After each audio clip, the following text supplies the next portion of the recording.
좀비 영화 좋아하시나요? 나는 좋아합니다. 세상에 좀비는 없습니다. 누군가의 머릿속에 있겠지요. 특히 선거철에 이 증상이 심해지지요. 자꾸 상대방을 물어뜯거든요. 안녕하세요. 구인지 작가의 시사펀치 시작합니다. 요즘 김어준을 물어뜯는 사람들이 많지요. 보수나 재래 언론은 당연하다지만 같은 진영 내에서도 그러는 것은 옳지 않습니다. 나는 생각합니다. 그들은 어진이 아닌가? 어준이 말고 어진이. 내가 생각해낸 말인데 어쩌다 진보 어진이. 몇몇 스피커에 휘둘리는 사람들에게 이렇게 말하고 싶네요. 어준이가 문제가 아니라 어진이가 문제다. 진보 시민으로 사는 것 그리 간단한 거 아닙니다. 사고의 지피와 판단의 신중함이 필요합니다. 김어준의 영상 보시죠. 안녕하세요, 김어준입니다. 트럼프가 지난 주말 연설 도중 베네수엘라와 이란의 성과를 자랑하다가 다음은 쿠바라고 말을 했습니다.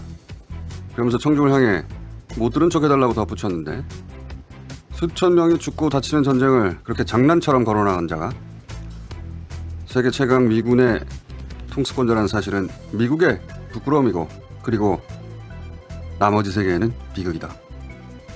김어준 생각이었습니다.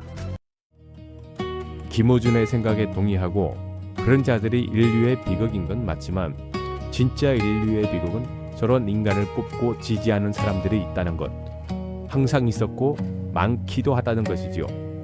우리나라도 그렇잖아요. 나는 그들이 제일 무섭다. 구인지의 나도 한마디였습니다. 3월 30일은 이재명 대통령 취임 300일이 되는 날입니다. 퇴임이 1526일 남았습니다. 화면 왼쪽 위에 퇴임 D-1256이라는 표지 보이시죠?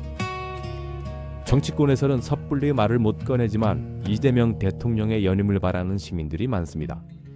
나도 연임을 바랍니다. 그래서 이 화면에 연임 D-1526을 표시한 겁니다. 헌법을 개정해도 당시의 대통령에게는 효력이 없다는 헌법 제128조 2항을 모르지 않습니다. 다만 법은 절대적이라 생각하지 않기 때문이죠. 법은 주권자 국민 아래에 있기에 헌법을 개정해도 당시 대통령은 안 된다는 법 그 자체도 고치면 됩니다. 해서 인공지능과 치열하게 토론해봤습니다. 결과를 알려드리기 전에 영상 잠깐 보시죠. 그 앞에 질문을 좀 다시 한번. 예, 임기 연장이나 중임 변경을 위한 헌법 개정은 개정 제한 당시 대통령에 대해 효력이 없다는 조항이 헌법에 있지 않습니까? 이 조항에 대한 의장님 생각을 여쭙습니다. 지금 헌법이 그렇게 돼 있잖아요. 그러니까 헌법의 개정이 없이는 불가능한 거 아닌가요? 그런데 헌법 개정하는 과정에 뭐 논의가 있을 수 있겠죠. 그런 속에서 논의를 통해서 해결해야 될 문제다 이렇게 저는 생각합니다. 인공지능은 원래 질문자의 의도를 반영하여 듣기 좋은 말을 해주기는 하지만 어떻든 치열하게 토론해서 내가 이겼습니다. 인공지능은 나에게 헌법의 자기 파괴 금지라는 법률적 관점에서는 반대다. 그러나 주권의 절대성이라는 개념을 적용하면 법의 영역을 넘어 역사와 정치의 영역에서 새로운 법을 만들 수 있다고 수긍하였습니다.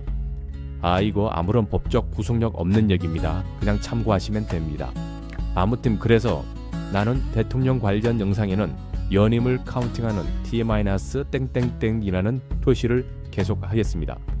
다음은 이재명 대통령의 제주도 타운홀 미팅 영상을 보시겠습니다. 정치에 대한 수준 높은 식견을 볼 수 있지요. 유시민이 왜 이재명 대통령을 ABC 중에 C라고 했는지 깊이 공감하게 되는 영상인데 누구 헐뜯는 영상만 좋아하시는 분은 좀 지루할 수 있는데 길지 않으니 참고 들어보세요. 이런 거 스킵하거나 영상 이탈하시면 어진이 되는 겁니다. 어쩌다 진보. 말은 민주적인데 말은 국가와 국민을 위한 것인데 내용을 들여다보면 국가와 국민을 해치면서도 자신들의 자기 집단의 이익을 추구하죠.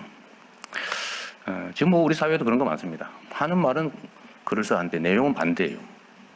그리고 그게 이제 한 개인이 그러면 그건 제재나 이런 걸 통해서 또 완화할 수 있는데 집단들이 다 모여가지고 한 패를 만들어가지고 또 일정한 기득권과 시스템을 악용해서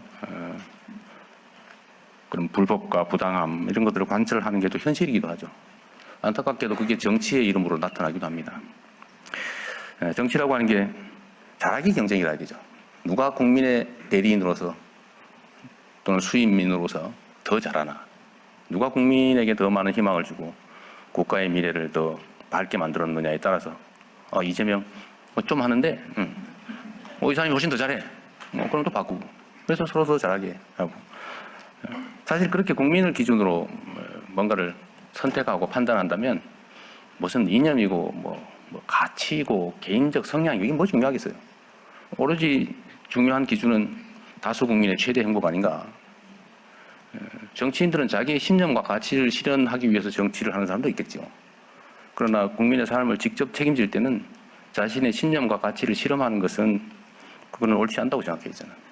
물론 잃지는 말아야 되겠지만 그 과정에서 국가와 사회에 해악의 결과를 빚어낸다면, 결과로서 말입니다. 해악의 결과를 빚어낸다면 그거는 잘하는 게 아니겠죠. 그래서 정치는 현실이라고 하지 않습니까? 그리고 철저하게 객관화하고 또 막스 베버라는 사람이 그랬던가 균형 감각이라고 하는 게 정말로 중요하죠. 책임을 져야 되니까요. 나는 이재명의 연임을 원하지만 되도록 차기에 대한 문제가 양지로 올라와야 한다고 봅니다. 아니 대통령이 일 잘하고 있는데 대통령 중심으로 뭉쳐야지 차기 문제로 갈라지면 안 된다. 너는 반능이다 할 사람 많겠죠? 시의 한 구절이 생각납니다. 그냥 웃지요. 민주공화국에서 친명이니 친문이니 그런 거 유치한 겁니다.